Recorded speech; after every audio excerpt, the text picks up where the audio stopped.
আহারে বেচারি, কি হয়েছে ভাবি? আমার তো কিছু হয় নাই ভাবি। আপনার এই সোনার দেহ পুরো অঙ্গার হইতেছে, এটা দেখে একটু আফসোস হইতে। ভাবি সংসার কাম করানো লাগবো না? সংসার? ও ভাবি, আমি তো আপনার কোনো সংসারই দেখি না, আপনার সংসার পেলেন কই? কি হয়েছে ভাবি? কাদেরের মতন পুরুষের লগে সংসার হয় না ভাবি। যে পুরুষ বউ বাচ্চার খাওন জোগাইতে পারে না, তার লগে আবার কিসের সংসার? ভাবি এমন কথা কইেন না, আল্লাহ নারাজ হইব। একটা অল্প বয়সী মাইয়ারে বিয়া করে আইন না, উপযুক্ত হওয়ার আগে মা বানাই দিছে। এমন পুরুষের তো লজ্জা হওয়া উচিত। আমি যা কইতেছি আপনার ভালোর জন্যই কইতেছি। ভাবি এসব কথা আপনি আমারে কইেন না তো।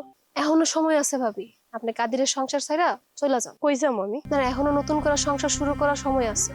আপনি কোনো সামর্থ্যবান পুরুষ দেখা সংসার শুরু করেন। সুখের সংসার বলতে আপনি কি বুঝেন ভাবি? সুখের সংসার বলতে আমার সংসার বুঝায়। দেখছেন না, আমার জামাই আমি কিছু চাওয়ার আগে আমার কাছে না হাজির করে দেয়। দেখেন ভাবি, সবার সংসার তো আর সুখের হয় না। আর তাছাড়া আমার কপালে যেমন সংসার ছিল অমন সংসারই হয়েছে, ওইটাই আমার সুখের সংসার।